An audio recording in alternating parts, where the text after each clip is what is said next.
ও পর্দার অন্তরালার মা, মরণের আগে সন্তানেরা মুখের ভিতরে চাবিজ দিয়া পানি দিবে, দুই গাল বেয়ে পানিগুলি গড়াইয়া গড়াইয়া পড়বে। সন্তান বলবে আমার মা নাই, আমার বাবা নাই। আওয়াজ দিবে, হঠাৎ করে আওয়াজ আসবে, নাকের ফুল নাকে থাকবে না, কানের দুল কানে থাকবে না, গলার চেইন সার গলায় থাকবে না, সুন্দর পোশাক বাদ দিয়া পাতলা পাঁচখানা কাফনের কাপড় পরাইয়া জানাজা দিয়া কবরে রাইখা সবাই চলিয়া যাবে। ওই কবরের মধ্যে যদি আমি যারা পরিমাণ দুটা নিয়ে যাই, ওই কবরের দুই পার্শ্বের মাটির চাপ, জাহান্নামের সাপ, ওই কবরে গুরজার বাড়ি সহ্য করার ক্ষমতা আমারও নাই, আপনারও নাই। রহমাতুল লিল আলামিন রাস্তা দিয়া হাঁটতেছে, হঠাৎ করে এক ইহুদির সাথে নবীর দেখা হয়ে গেল।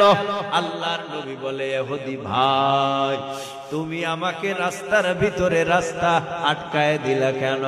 রহমাতুল লিল আলামিন এ কথা বলার পর ইহুদি ডাক দিয়া বলে, আপনি মানুষ না অন্য কিছু? দেখতে এত সুন্দর কেন? চেহারা এত আলো কেন? চেহারা এত নূর কেন? আমার জানতে মন চায় আপনি মানুষ না ফিরিস্তা। আমার জানতে মন চায় আপনার চেহারার ভিতরে এত নূর কেন? জবাব দেন। আপনার জবানের কথা না শুনলে আমি আপনারে ছাড়ব না। জীবনেও কোনোদিন এমন মানুষ এই পথ দিয়া হাঁটতে, রাস্তা দিয়া যাইতে দেখি নাই। আপনাকে এই নতুন দেখলাম, দাঁড়ান, আপনার পরিচয় কি? কি নাম? কে আপনার বাবা? কে আপনার মা? কোথায় আপনার জন্ম? কি আপনার বংশ? রহমাতুল লিল আলামিন যখন কথা বলা আরম্ভ করলো, নবী কয়, আমার বাবার নাম আব্দুল্লাহ, আমার মার নাম আমিনা, আমার নাম মুহাম্মাদুর রাসূলুল্লাহ, আমার বংশ কুরাইশ, আর আমার জন্ম মক্কায়। ইহুদি চমকে উঠলো, তুমি যদি, তোমার বাবা যদি আব্দুল্লাহ হয়, তোমার মা যদি আমিনা হয়, আর তুমি যদি মুহাম্মদ হও, তাহলে আমার বুঝতে বাকি নাই, তুমি হবা শ্রেষ্ঠ নবী, মহানবী মুহাম্মাদুর রাসূলুল্লাহ সাল্লাল্লাহু আলাইহি ওয়াসাল্লাম। ইহুদি ডাক দিয়া বলে, আপনার জবানের ভিতরে এমন নূর কেন? কথা খুব দামি দামি মনে হয়। আপনার জবানের কথায় আমার হৃদয় গলে গেছে, আপনার জবানের কথায় আমি পাগল। তবে আপনার কাছে আমার কিছু প্রশ্ন, আপনি জবাব দেন। কি প্রশ্ন করবা? আপনি কি সত্যি আব্দুল্লাহর ছেলে? আপনি কি সত্যি মা আমেনার ছেলে? আপনি কি সত্যি মক্কায় জন্ম নিছেন? আপনি কি সত্যি বংশ কুরাইশ? হ্যাঁ, আমি নবী কোনদিন মিথ্যা কথা বলি নাই। মক্কা নগরীর মানুষ, আমার শরীর থেকে রক্ত তোরা কম ঝরাও নাই। আমার মার দেশ, আমার বাবার দেশে আমারে থাকতে দাও নাই, আমারে ঠিক মতো হাঁটতে দাও নাই, কালেমার গান গাইতে দাও নাই। আজকে আমি মক্কা ছাইরা আমি মদিনায় হিজরত করতে হয়েছে। তোমরা কেউ আমার বাবার আত্মীয়, তোমরা কেউ আমার দাদার আত্মীয়, তোমরা কেউ আমার মায়ের আত্মীয়, তোমরা কেউ আমার আত্মীয় বিবির আত্মীয়, তোমরা কেউ আমার পর না, তোমরা সবাই আমার আপন। নবী ডাক দিয়া কয়, এ মক্কা নগরীর মানুষ, তবে আমি যদি ইচ্ছা করি এখন তোমাদের প্রতিশোধ নিতে পারি, কিন্তু প্রতিশোধ আমি নিব না। আমি নবী সবাইকেই সাধারণ ক্ষমা করে দিলাম। জোরে কোন সুবহানাল্লাহ। নবীর ক্ষমার আওয়াজ পাইয়া একদল নবীর দিকে ছুটছে, কালেমা পড়ে মুসলমান হবে। আর একদল ভাগতেছে। চোরে শুনে না ধর্মের কাহিনী, গ্রাম্য একটা প্রবাদ। যারা দাগী আসামি তারা ভাগতে চেষ্টা করলো। এই দামির মধ্যে একজন, এক দাগী আসামির মধ্যে একজন হলো আবু জাহেলের সন্তান আকরামা। ভাগবে, থাকবে না। ভাই, একটা কথা মনে রাখবেন, যে যত বড় ভালো তার প্রশংসা সমাজে নাই। হ্যাঁ, খারাপেরও প্রশংসা খারাপ ভাবে আছে, ভালোদের প্রশংসা ভালোভাবে বন্ধ করে দেন। ভালোর প্রশংসা আছে, খারাপেরও প্রশংসা আছে। আজকে দেখলাম একটা ঘটনা, পাপের তো সীমা নাই, মানুষের সীমানা আছে, আছে পাপের সীমা আছে। তবে পাপ কইরা যদি বান্দা আল্লাহর দিকে ফেরে আর যদি বলে আল্লাহ করেছি আর করব না, তুমি মাফ করে দাও, জীবনে যদি আর পাপের দিকে না আগায়, ওই গুনাহ নেকের দ্বারা পরিপূর্ণ হয়ে যায়। সুবহানাল্লাহ। বাসায় গিয়া কইবেন। কষ্ট হইতেছে? আরো কিছু সময় কথা শুনবেন? কতক্ষণ শুনবেন? কে সারা রাত? কারা কারা সারা রাত শুনবেন দেখি তো? হাত জাগাইছে না আবেগে না বিবেকে কে জানে, হাত নামান। আল্লাহ আমাদের কবুল করেন। আরো জোরে বলেন। এবার শুনেন, বনি ইসরাইলের মধ্যে একটা যুবক এমন কোন পাপ নাই করে নাই, সব পাপ করতেছে। আর যুবকটা সাদাবাজি কর, ছিনতাই কর, রাহাজানি কর, মদ, জুয়া, ফেন্সিডিল, আরো কি ইয়াবা, বাবা যা আছে সব। বুঝেন নাই কথাটা? এমন কোন কাজ নাই করে না। মেয়ে পাইলে ভোগ করত, সুন্দরী মেয়েরা তার সামন দিয়া যাইতে পারত না, পাইলেই তারে জোর করে ধরে বাসায় নিয়ে যেখানে পাইতো সেখানেই তার আত্মসম্মান মর্যাদা নষ্ট করে ফেলতো। জেনা করত, বেবিচার করত, তার ভয়ে এলাকা শুদ্ধা কাঁপতো।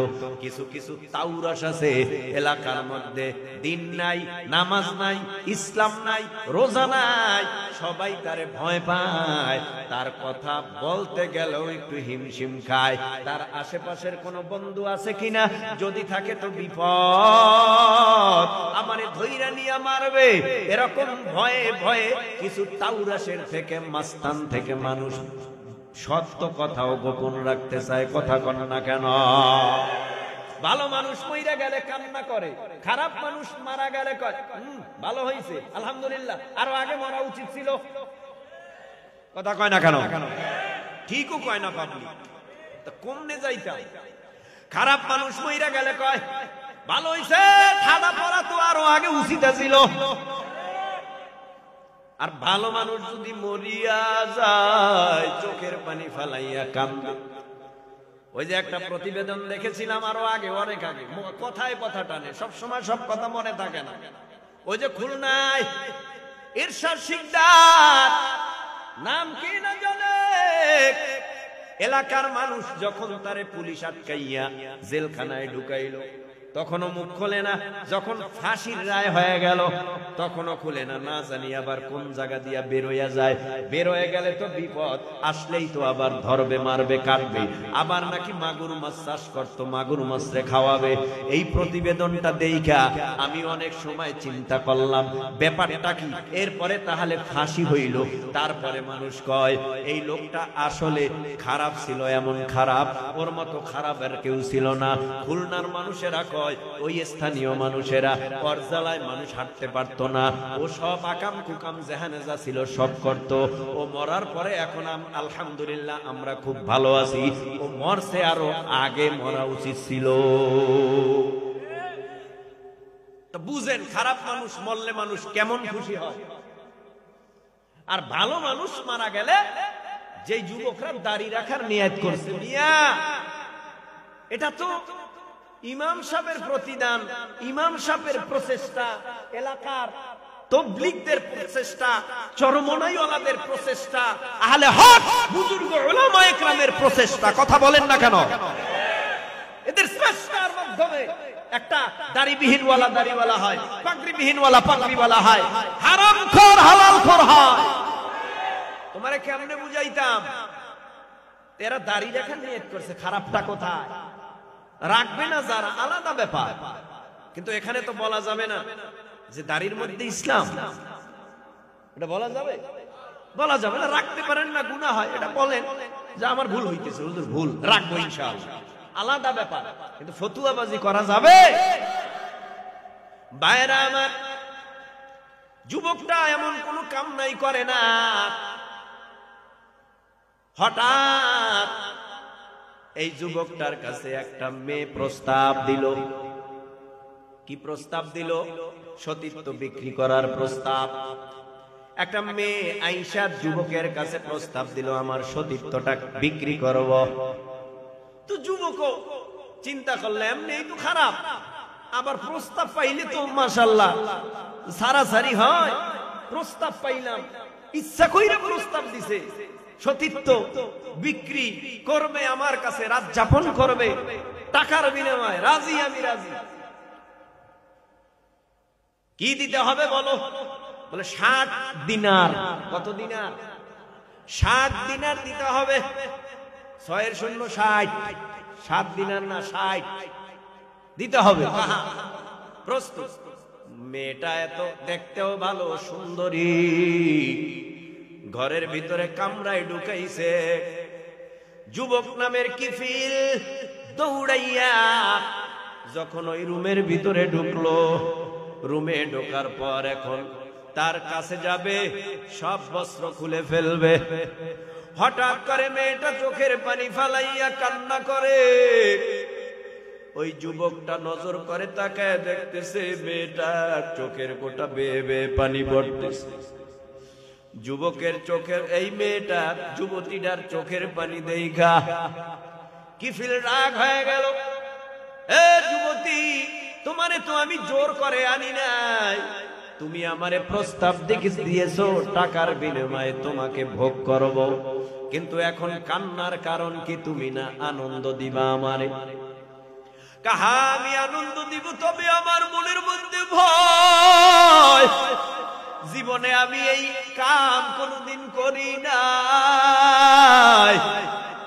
আমার ক্ষুধার কারণে, অনাহারির কারণে আমার টাকা নাই বিদায়, জীবন বাঁচাইবার স্বার্থে তোমার কাছে আমি এই প্রস্তাব দিলাম।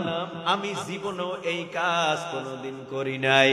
কিফিল ডাক দিয়া বলে, যাও, তোমারে 60 দিনার দিয়া দিলাম, তোমার সাথে আমি আর অন্যায় করব না। শুধু তোমার কেন, তোমার চোখের পানি সাক্ষী, আমি যতদিন বাঁচি জীবনে আর কোনদিন এই পাপ করব না, কোন পাপ করব না, তওবা করলাম, আর জীবনে কোনদিন গুনার কাছে যাব না। এই কথা বলে যুবকরে তারা যুবতীরে বের করে দিল। যুবক কিফিল এবার চলে গেল। ওই রাত্রে কিফিল মারা গেল। মারা যাওয়ার পর এলাকার মানুষ কয়, গুনাহগার যুবক কিফিল মারা গেছে, তোমরা এখন আরামে স্বচ্ছন্দে চলাফেরা করতে পারবা। রাস্তাঘাটে কোনো নারীরা চলতে গেলে সমস্যা হবে না, পুরুষেরা চলতে গেলে সমস্যা হবে না। এলাকার থেকে এক গুনাহগার কীট জাহান্নামের আসামি চলে গেল। সবাইকে ডাক দিয়া বলে, তোমরা সবাই এখন স্বাধীন আর পরাধীন নয়, মন যা চায় তাই করতে পারবা, রাস্তা দিয়া হাঁটতে পারবা, মেয়েদের চলার গ্যারান্টি হয়ে গেল। হঠাৎ এলাকায় আলোড়ন হয়ে গেল, কিফিল নাই, মারা গেছে। হঠাৎ কিফিলের বাড়িতে মানুষের ভিড় জমে উঠলো। কিফিল যেই দরওয়াজা দিয়া বের হয় আর ঢুকে বাড়ির ভিতরে, দরওয়াজার ভিতরে লেখা, ও আল্লাহ বলছে, তোমরা কিফিলের এত খারাপ কেন কও? কিফিল রে কেন তোমরা গালি দাও? কিফিল তো আমার বন্ধু হয়ে গেছে, আমার প্রেমিক হয়ে গেছে। কিফিল সারা জীবন অন্যায় করে, আমি আল্লাহর কাছে মরণের আগে তাওবা করেছে, আর জীবনে গুনাহ করবে না। আমি আল্লাহ তার সব গুনাহ মাফ করিয়া, তার তাওবা কবুল করিয়া তারে আমি মাফ কইরা জান্নাতের মেহমান বানাই দিলাম। সুবহানাল্লাহ। আরে যুবক ভাই, সারা জীবন অন্যায় করেছ, 20 বছর, 30 বছর, 40 বছর, 100 বছর পাপ করিয়া মরণের আগে যদি আল্লাহর কাছে বলো, আল্লাহ আমি তো এতদিন বুঝি নাই, তুমি আমারে বুঝ দিয়েছো। ও আল্লাহ, এখন আর নামাজ ছাড়বো না, রোজা ছাড়বো না, এখন আর দাড়ি কাটবো না, মাথার টুপিটা মাথার থেকে নামাবো না। ও আল্লাহ, জাহান্নামের আযাব সহ্য করতে পারবো না, তুমি আমারে মাফ করে দাও। বান্দা যখন আল্লাহর দিকে ফিরার মতো ফিরে, বান্দা যখন আল্লাহর দিকে তওবা করার মতো করে, বান্দা যখন আল্লাহর দিকে আগাইয়া আসার মতো আসে, আমার আল্লাহ বলে, বান্দা যা যা, আমি আল্লাহ তোর জীবনের সব গুনাহ খাতা মাফ করে দিলাম। সুবহানাল্লাহ। অনেক ঘটনা এমন আছে, এরে যুবক ভাই, কথা সংক্ষেপ, কষ্ট হয়, কথা সংক্ষেপ। নবী আমার মক্কায় গেল, মদিনার থেকে মক্কায় যাওয়ার পর দাগী আসামি যারা, এখানেই কথাটা টেনে বনি ইসরাইলের এক যুবকের ঘটনা শোনাইলাম। দাগী আসামিরা ভাগে ভাগে ভাগে ভাগে থাকবে না মক্কায়। এই দাগী আসামি একজন আবু জাহালের সন্তান আকরামা, থাকবে না মক্কায়। মক্কায় থাকলেই বড় জ্বালা। কি জ্বালা? জ্বালা হইল উমরের হাত থেকে বাঁচতে পারব, উমর আমাদেরকে মেরে ফেলবে। আর কত বড় দাগী আসামি হতে পারে আবু জাহেলের সন্তান, কত মায়ের মুখ খালি করছে আবু জাহেলের সন্তান, কত মুসলমানের রক্ত ঝরাইছে এই আবু জাহেলের সন্তান। এজন্য ভাগতেছে। নদীর কিনারায় গিয়া হাজির, গিয়া দেখে এক মাঝি নৌকার ভিতরে বসা, নৌকার ভিতরে বসে। তো মাঝিরে কয়, আমাকে একটু পার কইরা দাও।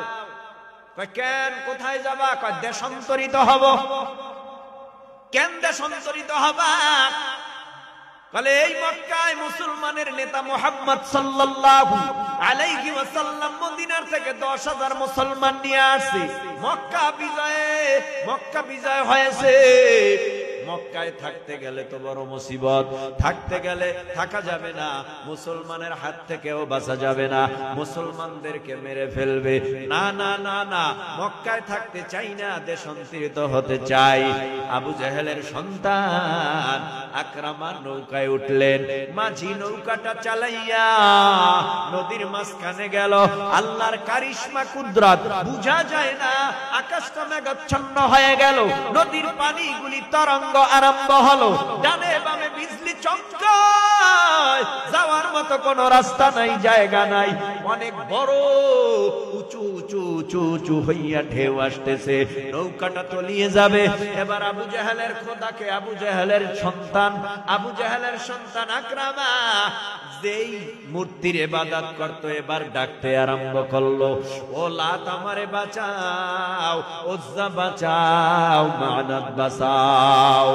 এইভাবে জিকির করতেছে।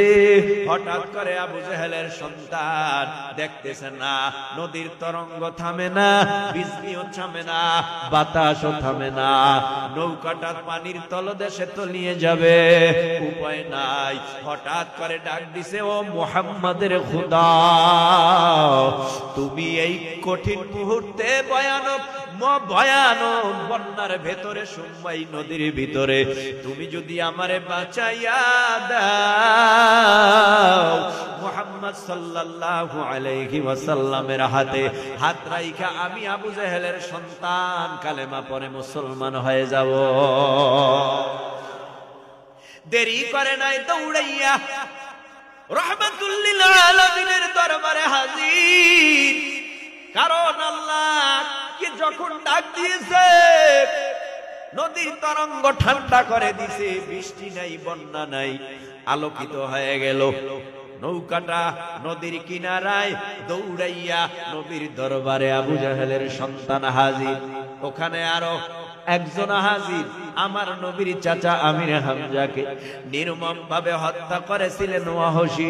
ওয়াহশীও গিয়া হাজির হয়ে গেল, নবীর কাছে যাইয়া বলে, ও নবী, আমরা ভুল করেছি, আল্লাহ কি আমাদের মাফ করবে, ক্ষমা করবে? আমরা তাওবা করার জন্য আসছি, আল্লাহ যদি আমাদের মাফ না করে জাহান্নাম ছাড়া উপায় নাই।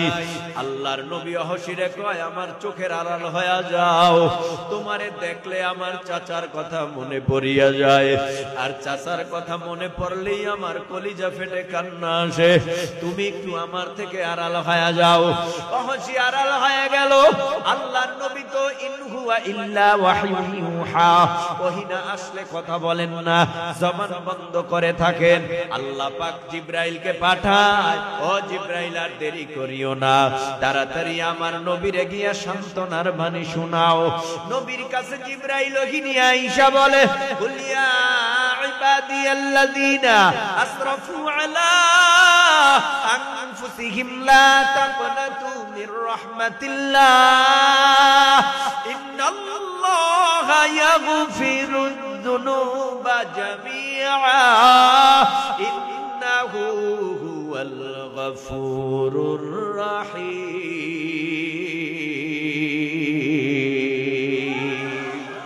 আল্লাহ বলেন, ও পয়গম্বর, দুনিয়ার মধ্যে শিরক করনেওয়ালা কুফর, এই কাফেররাও যদি শিরক বাদ দিয়া, মূর্তি পূজা বাদ দিয়া, অগ্নি পূজা বাদ দিয়া আমি আল্লাহর দিকে ফিরে আসে, অন্যায়কারী অন্যায় ছেড়ে দিয়া আমি আল্লাহর দিকে ফিরিয়ে আসে, আমি তো এমন আল্লাহ, লা তাকনাতু মির রাহমাতিল্লাহ। যত পাপীরা পাপ করবে, সকল পাপীদের পাপের চেয়ে আমি আল্লাহর রহমত অনেক বড়। আমার কাছে মাপ চাইতে বান্দা দেরি করবে, আমি আল্লাহ এই বান্দার জীবনের সব গুনাহ মাফ করতে দেরি করব না। জোরে কোন সুবহানাল্লাহ। বান্দা ভুল করছে, মাফ করবে কে? আরো জোরে কোন, জোরে কোন। কথা সংক্ষেপ, মক্কা বিজয় হয়ে গেল, আবু জাহেলের সন্তান কালেমা পড়ে মুসলমান হলো, ওয়াহশীও হলো। অল্প দিনের ব্যবধানে মুসলমানের সংখ্যা ছিল নগণ্য, সেখানে হলো 313। সেখান থেকে মুসলমানের সংখ্যা বেড়ে দাঁড়ালো 10,000। আজকে আমার নবী যখন মক্কা বিজয় করলো, মুসলমানের সংখ্যা বেড়ে দাঁড়ালো 1.25 লক্ষ সাহাবায়ে কেরাম। কতজন? এতদিন ছিল কয়জন? একজনও না, হইল 313। সেখান থেকে 10,000। অল্প দিনের ব্যবধানে মুসলমানের সংখ্যা দাঁড়ালো 1.25 লক্ষ। নবী আরাফার ময়দানে হাজিরা দিল, বিজয় হজের ভাষণ। আল্লাহর নবী ডেকে বলে, ও সাহাবায়ে কেরাম, আল্লাহ যেই দায়িত্ব দিয়া দুনিয়ায় আমারে পাঠাইছে, এই দায়িত্বটা কি আমি পরিপূর্ণ তোমাদের কাছে বুঝাইয়া দিছি, পৌঁছাইয়া দিছি? তোমরা কি বলো? সকল সাহাবীরা বলে, পয়গম্বর, আপনি দায়িত্ব বুঝায় দিতে কৃপণতা করেন নাই, আপনার অবর্তমানেও আমরা দায়িত্ব পালন করতে পারবো। কষ্ট হয়, বারবার জিজ্ঞানের কারণ আছে। নতুন মানুষ আসলে মায়া মোহাব্বত ভালোবাসা তো কম থাকে, বেশিও একেবারে ভালোবাসা তো কথা আদান প্রদান করতে করতে সম্পর্ক ভালোবাসা বাড়ে। আগের তুলনায় ভালোবাসাটা একটু কমছে না বাড়ছে? হ্যাঁ, বাড়ছে। এই ভালোবাসা মোনাজাত পর্যন্ত থাকলে আরো বাড়বে। 2 ফোঁটা চোখের পানি ফলবে। চোখের পানি পড়ার পরে যখন ওই মার কথা, বাবার কথা, দাদার কথা, দাদুর কথা, নানার কথা, নানুর কথা স্মরণে আসবে, এলাকার কত বন্ধু কবরে চলে গেল, আমি রইলাম, তো আমি বাইসা রইছি, বন্ধুর জন্য দোয়া কইরা যাব। সন্তান বাবার জন্য দোয়া করবে, সন্তান মার জন্য দোয়া করবে, নাতি নানুর জন্য দোয়া করবে, নাতি দাদির জন্য দোয়া করবে, নাতি নানার জন্য দোয়া করবে, নাতি নানুর জন্য দোয়া করবে, বাবা মার জন্য সন্তান দোয়া করবে, বন্ধু বন্ধুর জন্য দোয়া করবে, প্রতিবেশী প্রতিবেশীর জন্য দোয়া করবে। কথা বলেন না কেন? দোয়া করবে। দোয়া এটা আজকের মোনাজাত কারোর জন্য জীবনের শেষ মোনাজাত হতে পারে। এমন কোন বাহাদুর আছেন এখানে যে হুজুর আমি যুবক, আমার শরীর গরম, রক্ত গরম, আমি একজন বাহাদুর আছি, 1 মাস বাঁচব, 1 মাস বাঁচবো, কেউ আছে? নিঃশ্বাসের বিশ্বাস, যে কোনো অবস্থায়, যে কোনো অবস্থায়। মায়েরা আমার, নবী ডাক দিয়া কয়, ও সাহাবায়ে কেরাম, দায়িত্ব পেয়েছো বুঝে? হ্যাঁ হ্যাঁ হ্যাঁ। ও পয়গম্বর, আপনি দায়িত্ব বুঝাই দিতে কৃপণতা করেন না। নবী এই কথা শোনার পর আনন্দ পাবে না দুঃখ পাবে? আরো জোরে বলেন। নবী আমার আনন্দিত হইয়া দোনো হাতের শাহাদাত আঙ্গুলি আসমানে উঠাইয়া আল্লাহকে ডেকে বলে, আল্লাহুম্মা শাহাদ, আল্লাহুম্মা শাহাদ, আল্লাহুম্মা শাহাদ। আল্লাহ আপনি সাক্ষী থাকেন, সাক্ষী থাকেন। ১৬ লক্ষ সাহাবায়ে কেরাম বলল, আমি যেই দায়িত্ব নিয়ে দুনিয়ায় আসছি, আমার দায়িত্ব নাকি পরিপূর্ণ আদায় করেছি। আল্লাহ কয়, নবী আপনি দায়িত্ব আদায় করেছেন না শুধু, ও নবী আমি আল্লাহ ঘোষণা করলাম, আল ইয়াউমা আকমালতু লাকুম দীনাকুম ওয়া আতমামতু আলাইকুম নি'মাতি ওয়া রাদিতু লাকুমুল ইসলাম দীনা। আজকের আরাফার ময়দানের তারিখে আমি আল্লাহ আপনার মাধ্যমে দিন পরিপূর্ণ ঘোষণা করলাম। সুবহানাল্লাহ, আর জোরে কর। দিন পরিপূর্ণ হয়েছে। আদম নবী থেকে ঈসা নবী পর্যন্ত কোন নবীর দ্বারা দিন পরিপূর্ণ হয় না, বিশ্ব নবীর দ্বারা দিন পরিপূর্ণ হয়েছে। আনন্দ, সবাই তো আনন্দ করে, কিন্তু এক বৃদ্ধা বয়সের সাহাবী ওই আরাফার ময়দানের এক কোনায় বইয়া বাচ্চাদের মতো হাউমাউ করে কাঁদে।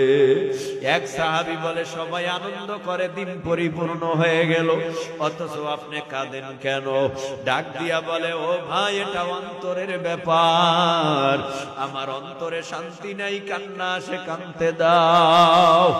না ভাই, আমার বুঝতে হবে কেন কাঁদে। বলে, আমার কান্নার কারণ রাহমাতুল লিল আলামিনের দ্বারা আল্লাহ দিন পরিপূর্ণ করাইছেন।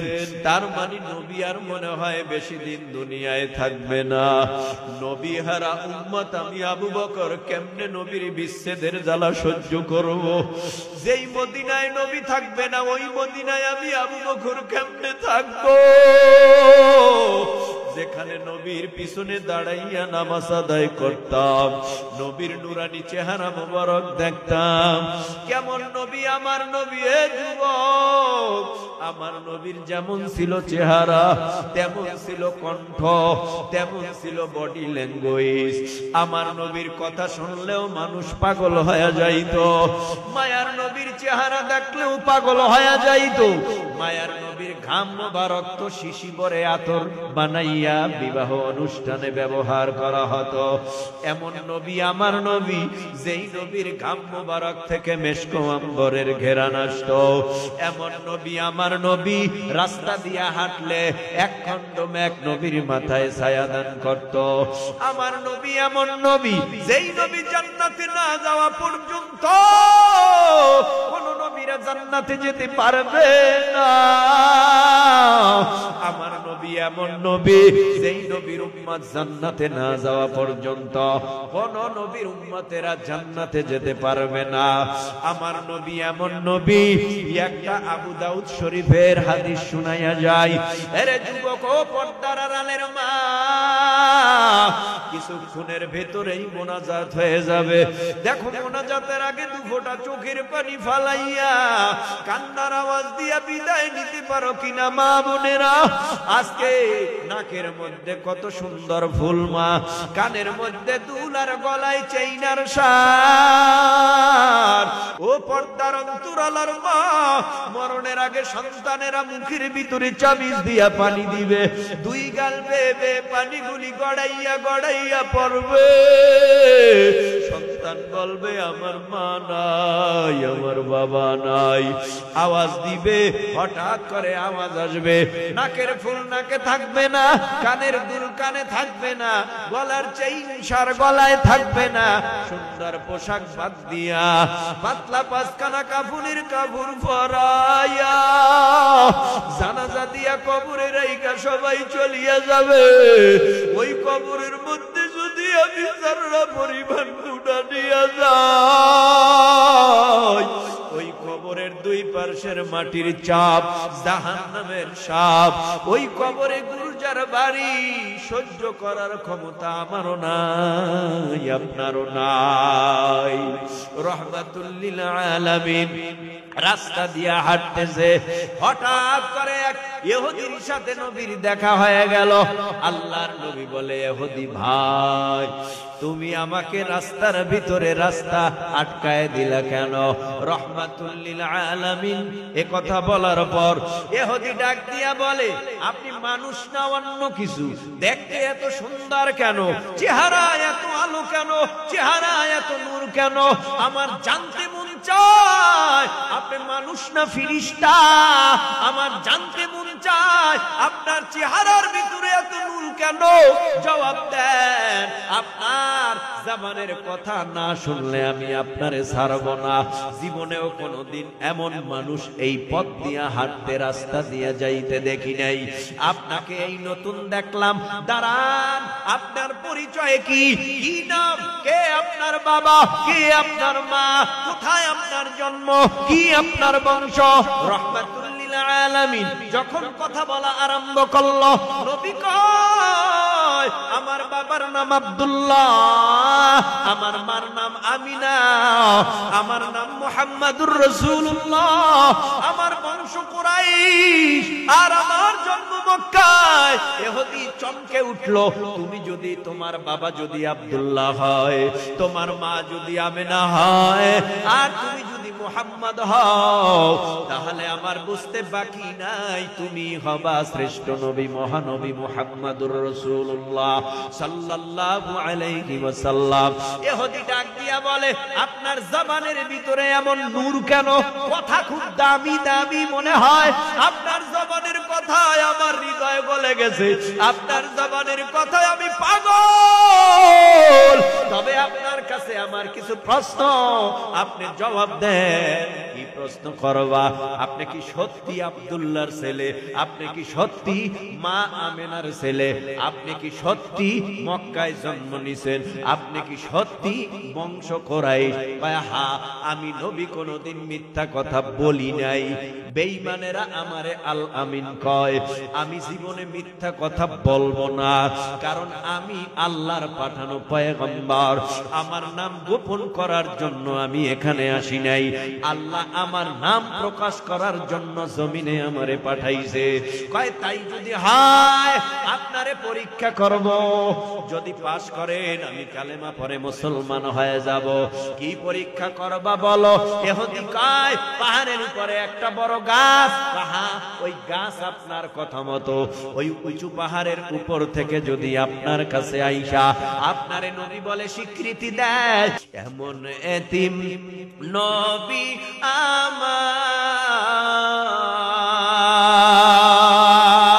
আমার, পিতা মাতা নাই যে তাহার, এমন এতিম নবী আমার, পিতা মাতা নাই যে তাহার।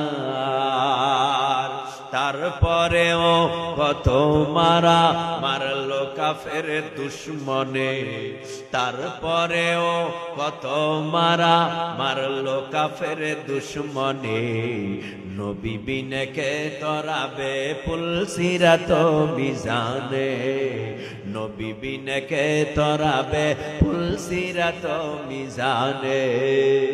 খুদার জালায় নবী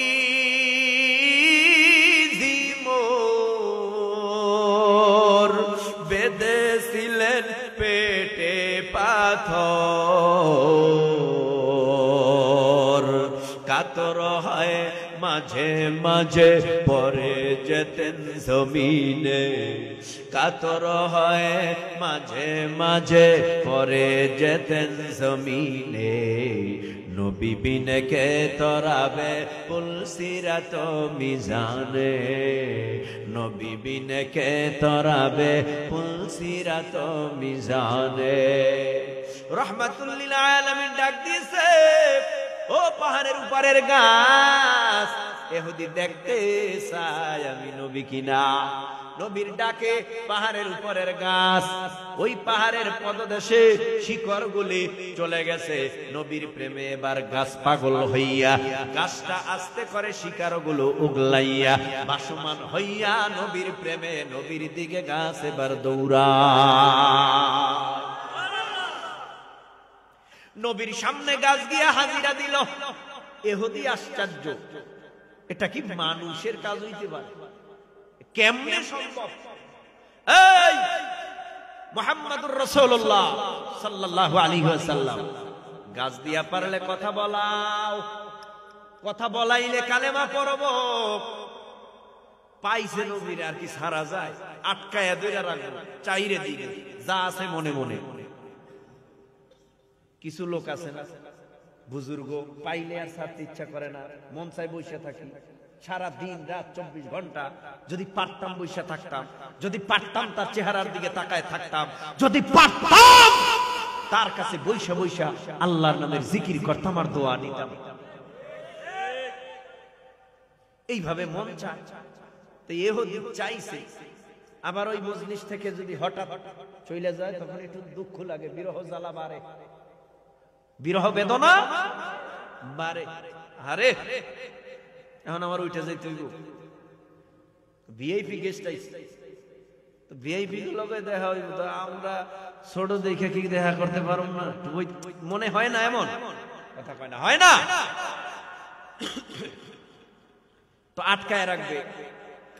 ইহুদি চিন্তা হইল যা আছে মনে মনে, কিন্তু এই নবীরে ছাড়লে আর কি পামু? এই নবীর চেহারাটা থেকে যদি আমার চক্ষুটা ঘুরাই আর কি নবীরে পামু? এই চিন্তা ভাবনা করে ওখানে নবীরে আটকায় রাখে। রাহমাতুল লিল আলামিন বলে, গাছ তো আসলো, কি করতে হবে বলো? বলে কাজ হলো, গাছ যদি তোমারে কালেমা পড়া স্বীকৃতি দেয় তুমি নবী, আমি দেরি করব না, তোমার হাতে হাত লাগাইয়া কালেমা পড়ে মুসলমান হয়ে যাব।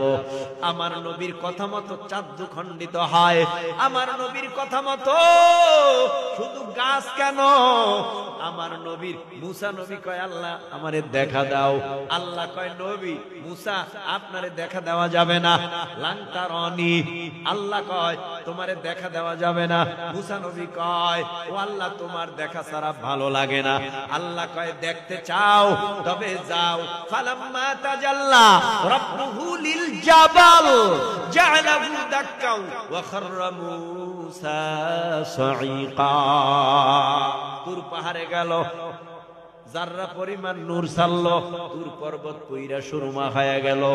মুসা নবী আল্লাহর এই জাতি নূর দেখার পর থেকে মুখটা খুইলা আটতে পারতো না, মহিলাদের মতো মুখের মধ্যে একটা কাবার লাগাইয়া হাঁটতো, কারণ এত সুন্দর আল্লাহর জাতি নূর তার চেহারায় লাগছে। যদি কোনো মানুষ মুসা নবীর চেহারার দিকে তাকাইতো আস্তে করে হাত ফেল হইয়া জমিনে পড়ে থাকতো, চক্ষু সহ্য করতে পারতো না। ওই যে আল্লাহ পাক রব্বুল আলামিন মুসা নবী দেখতে চাইছে বিদায় আল্লাহ মুসাইরা তারে সান্ত্বনা দিল। আল্লাহ তো বলেছিলেন যে আমাকে এই চক্ষু দিয়া দেখতে পারবা না, অথচ আমার নবী আপনার নবী দুজাহানের সরদার সাইয়্যিদুল আম্বিয়া সাইয়্যিদিনা মুহাম্মাদুর রাসূলুল্লাহ কোনদিন বলেন নাই ও আল্লাহ আমি আপনারে একটু দেখতে চাই। আল্লাহ কয় নবী আপনি একটু আমার আরশ মুআল্লায় আয়েশা আরশ মুআল্লাটারে দামি বানায়া যান। নবীরে ডাক দিয়া কয় নবী আপনি একটু আসেন। রাহমাতুল লিল আলামিন সাত মুখ আসমান ভেদ করিয়া আল্লাহর ৭০,০০০ নূরের পর্দা পাড়ি দিয়া আল্লাহ পাকের বাড়ির সামনে গিয়া হাজির। জিবরাইল কয় আমি আর সামনে এক চুল যাইতে পারবো না। কেন যাইতে পারবা না? সামনে নূর নূর নূর নূর। ও ওই নূরের পাখা আমার সব জ্বালাইয়া পোড়াইয়া দিবে। নূরের নূরের নূরের পাখাগুলি জ্বলে যাবে, পাওয়ারফুল নূর। আল্লাহ কয় নবী ভয় নাই, আমি আছি তো, এই তো আসেন আসেন আসেন, আমি অপেক্ষা করতেছি, আপনি আসবেন আপনি আসবেন। আপনার জন্য দেখেন নাই জান্নাতের সব গেটগুলি সাজায় রাখছি, আপনি দেখেন নাই আসমানের ফেরেশতারা আপনারে স্বাগত দিতেছে, আপনি দেখেন নাই, আমি অপেক্ষায় আছি। নবী আসে, নবী গিয়া হাজির হয়ে গেল আল্লাহর কুদরতে, আল্লাহর সামনে। সুবহানাল্লাহ। না কোন ওয়াজ করলে আইবো, ও আজকে বুল্লে খাওয়াই চইব আরো। তাহলে কি মনে করেন মুসা নবী দেখতে চাইছে, মায়ার নবী মুহাম্মদুর রাসূলুল্লাহ দেখতে চায় নাই, কিন্তু আল্লাহ দেখতে চাইছে নবী আমার আরশ মুআল্লায় মেহমান হয়ে আসবে। গেছে তা কেমন দামি আমার নবী, লম্বা ঘটনা, অনেক কিছু নিয়ে আসছে, দিয়ে আসছে, ফাঁকে অনেক লম্বা, সেই সময়ও নেই। এবার বলেন আপনারা মহাব্বতের নজরে ওই নবী যদি গাছ রে কয়, গাছ কালেমা পড়া স্বীকৃতি দেয় আমি নবী, দেবেনি? আরো জোরে। নবী ডাক দিয়া বলেন, গাছ বলো আমি কে? গাছের জবান আমার আল্লাহ খুলে দেয়। এবার গাছ বলে আশহাদু আল্লা ইলাহা ইল্লাল্লাহু ওয়া আশহাদু আন্না মুহাম্মাদান আবদুহু ওয়া রাসূলুহু। ও পয়গম্বর, আমি সাক্ষ্য প্রদান করলাম আল্লাহ বাদে কেহ মাবুদ নাই, আরো সাক্ষ্য প্রদান করলাম মুহাম্মদুর রাসূলুল্লাহ সাল্লাল্লাহু আলাইহি ওয়াসাল্লাম আল্লাহ পাকের বান্দা ও রাসূল। এহুদি কয় আরো একটা পরীক্ষা কি, গাছের খাল বাকল চামড়া পাতা যদি কয় আপনি নবী, কালেমা পড়ব, কারণ আটকায় রাখবে, যাইতে দিবে না। গাছের খাল বাকল চামড়া বলল নবী, আপনি আল্লাহর পাঠানো পয়গম্বর, আল্লাহ ছাড়া মাবুদ নাই। এহুদি কয় এবারও আটকায় রাখুক, ও নবী, নবী ও পয়গম্বর মুহাম্মদুর রাসূলুল্লাহ, গাছ যদি আপনার কথা মতো যেখান থেকে আসে সেখানে চলে যায়, আমি কালেমা পড়ে মুসলমান হয়ে যাব। দেরি করে নাই, নবী কয় গাছ যেখান থেকে আসছো সেখানে চলিয়ে যাও। নবীর কথা মতো গাছ আবার সেই পাহাড়ের উপরে কালেমায়ে শাহাদাত পড়তে পড়তে চলে যায়। এদি চোখের পানি রাখতে পারে নাই, চোখের পানি ফালাইয়া নবীর কদম মোবারক ধরে কান্না করে আর বলে, ও পয়গম্বর, আপনার সাথে অনেক ছলনা করলাম, নাটক করলাম, কেন জানেন? আপনার চেহারার দিকে তাকাইলে আর চোখের পলক ফালাইতে মন চায় না। আমি একজন ইহুদি বটে, তবে আপনারে আমি ছাড়তে চাই নাই, তবে আমার একটা ধর্ম আছে, ধর্মের জন্য একটা টানও আছে। আমি যদি প্রমাণ পাই আপনার মাধ্যমে অলৌকিক বহু কিছু ঘটাইবার ক্ষমতা আল্লাহ দিয়েছেন, যদি ওইগুলি আপনি দেখাইতে পারেন, আমি নিয়ত করেছিলাম কালেমা পড়ে মুসলমান হব। ও পয়গম্বর, আমি আর জিরো থাকতে চাই না, জিরো থেকে এবার হিরো হইয়া জান্নাতের মেহমান হতে চাই, তাড়াতাড়ি আমাকে কালেমা পড়ে মুসলমান বানায় দেয়। ব্যাস, কালেমা পড়ে মুসলমান হইয়া জান্নাতের মেহমান। সারা রাত বয়ান করলে বয়ান ফুরাবে না, এখন যত গভীরে যাব তত আলোচনা আরো ভালো হবে, তবে ফজরের নামাজ কাজা হওয়ার সম্ভাবনা বেশি হবে। বুঝেন না কি? আপনারা আরো ওয়াজ শুনতে চাননি? মনের চাহিদাটা শুনতে চাই, শুনতে চান, আরো চান, কিন্তু কাজ হবে কি? আপনারা একদিন, আমরা প্রতিদিন, এবং প্রতিদিনের জন্য সমস্যা না, কিন্তু এই পৃথিবীতে কোন বক্তা, কোন কারি, কোন হাফেজ, মাওলানা, মুফতি, মুহাদ্দিস, মুফাসসির, মুহাক্কিক কেউ কোরআনের বয়ান কইরা চাহিদা কোন মুসলমানের পূরণ করতে পারবে না। কারণ একটু বলি, এখানে ওয়াজ আছে 3 ঘন্টা, মক্কার ইমাম সূরা ফাতিহা পড়ে নাকি? ভাল লাগে না? যারা মক্কা মদিনায় যান নাই, সরাসরি শোনেন নাই, মোবাইলেই তো আছে। হুজুর ইউটিউব তো চালায়, কিন্তু দেহি তো নায়ক নায়িকা, দেহি তো নাটক ফাটক, দেহি তো কৌতুক আর টিকটক। কথা কন না কেন? হুজুর ওটা অনেক শর্ট, খুব শর্ট, এজন্য ওটার এই আগে মারি। আর ঘুমাইতে গেছে, হে যুবক তোমার জন্য একটু ওয়াজ লয়ে যাও, একটু একটু। যুবক একটু ওয়াজ নেবা না, কি করবা জীবনে? প্যান তো পইরা যায় খুইলা, প্যান পইরা যায়, প্যান প্যান কি প্যান পরছে বুঝেন? সুন্দরবনের জঙ্গল সব দেখায়, এমন প্যান লাগাইছে। নামাজ পড়ে রুকু করতে যায় বেটা, ওইটা পইরা গেছো না, ওইটা পইরা নামাজে গেছো, রুকু করলা, সব দেখায়। কি দরকার ছিল? লজ্জার জন্য বলছি না, তোমার সচেতন হও এজন্য। মহিলারা কি কম? মহিলারা আসেনি মা বোন? ও যদি থাকে তাহলে সজাগ করে শুনেন, গালি টাল দিয়েন না। গালি দিলে তো আবার বিপদ, যাওয়ার পথে কোন ঘটনা ঘটে যায়। মহিলারা জিন্সের প্যান্ট পরেনি, খুব জায়েজ। হ্যাঁ বলেন, মহিলারা চুলগুলি খাটো করবে না লম্বা? মহিলারা চুল লম্বা করবে, চুলের ভিতরে সৌন্দর্য। পুরুষেরা চুল খাটো রাখবে 3 তরিকা, 1 তরিকা, তাহলে খাটো রাখাই ভালো, তো রাখে। কিন্তু পুরুষের চুল লম্বা, মহিলার চুল খাটো।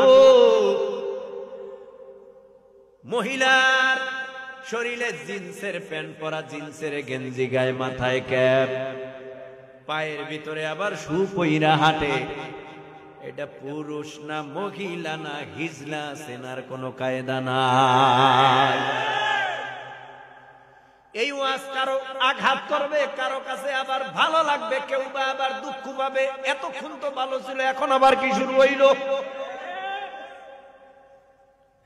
এরা নবীর উম্মত। বলার উদ্দেশ্য হইল তুমি যাতে ওর থেকে ফিরিয়ে আসো। এই যে কিছুক্ষণ আগে পরিচালক মাহফিল পরিচালনা করতেছে, যিনি মাইক নিয়ে কথা কয়, সুন্দর কথা কইছে। সমস্ত দলের একটা ইউনিফর্ম আছে। পুলিশ কেমনে চেনো, র‍্যাব কেমনে চেনো, আর্মি কেমনে চেনো, বিডিআর কেমনে চেনো, আলাদা আলাদা আলাদা আলাদা পোশাক আছে না নাই? ইহুদিদের পোশাকের সাথে মুসলমানের পোশাকের তুলনা নাই। ইহুদিরা যেই পোশাক পরবে, মুসলমান সে পোশাক পরতে পারবে না। এটা আমার ওয়াদা, আমার ঘোষণা না, ইসলামের ফয়সালা। একটু শক্ত হয়, আরো হবে। অ্যান্টিবায়োটিক যত পাওয়ারফুল হয়, যদি কেউ কয় না এত পাওয়ারি অ্যান্টিবায়োটিক খাওয়ার কোনো প্রয়োজন নাই, ডাক্তার কয় তোর জ্বর ভালো হবে না, কাশি ভালো হবে না, ঠান্ডা ভালো হবে না, বুঝেন না? অ্যান্টিবায়োটিক খাইতে হয়। আবার কোরআনের অ্যান্টিবায়োটিক যার সিনার ভিতরে লাগবে তার একটু জ্বালা পোড়া আরম্ভ হবে, জ্বালা পোড়া। চিন্তা করবে এখান থেকে উঠে যাওয়ারও কোনো কায়দা নেই, গেলেই মনে করবে এই রোগে আমি রোগে আক্রান্ত, যাওয়ারও কায়দা নেই, কি করার আছে? একটু মহাব্বতের নজরে বলেন, সমাজের মধ্যে সুদখোর আছে না নাই? আস্তে কইলেন বুঝি, মনে হয় কম। সুদখোর আছে না নাই? এবার বলেন মহাব্বতের নজরে, সুদ খাওয়া হালাল না হারাম? আহাল্লাল্লাহুল বাইআ ওয়া হাররামার রিবা। সুদ খাওয়া হারাম, ব্যবসা হালাল। এরে নবীর উম্মত, আমি প্রায় সময় বলি, আজও বলিয়া যায়, তুমি মক্কা মদিনা গেছো ভালো কথা, আমরাও তো গেছি। তুমি জাবালে সুরে উঠছো, আমরাও তো গেলাম। জাবালে নূরে গেছো, গারে হেরায় আমরাও গেলাম। কিন্তু তোমার মাথা মস্তিষ্ক এমন কেন? বাংলাদেশে আসার পর তুমি ঠিক ওই মক্কা মদিনা জিয়ারত কইরা আসলা, আজও পর্যন্ত তুমি নিজের জমি বাড়াও, পরের জমি কমাও। পিলারটা খালি ঠেলতেছো ঠেলতেছো ঠেলতেছো, নিজের জমি বাড়াইয়া পরের জমি কমাইতেছো। তোমার মতো কলঙ্ক যুক্ত হাজি আর কেউ নাই। খারাপ লাগে? ভালো তো লাগবে, ভালো লাগার শেষ নাই। জাগো এই রোখেরাও ভালো লাগবে। বিড়িখোর গেছে, বিড়িখোর বাথরুমে, বিড়িখোর বাথরুমে গেছে। এখন ওই পাশের লোক কইতেছে, দেখছো বাথরুমে কোরমা খায় না, পোলাও খায় না, জর্দা খায় না, ফেনি খায় না, বাথরুমের মধ্যে বসে ভাত খায় না, মাছ খায় না, বিড়িখোর বিড়ি খায়। আর বিড়িখোরের ডাক দেয়, ও বিড়িখোর, তুমি বিড়ি লইয়া কেন বাথরুমের মধ্যে সকালবেলা ঢোকলা? বিড়িখোর ফতুয়া দেয়, বাথরুমে যদি বিড়ি না টানি পায়খানা ক্লিয়ার হয় না। ফতুয়া সাইডে দিক দিয়ে ঘুরাই। অনেক কথা বলেছি, শেষ কথা, আমরা যে যাই কিছু করি আল্লাহকে খুশি রাখতে হবে।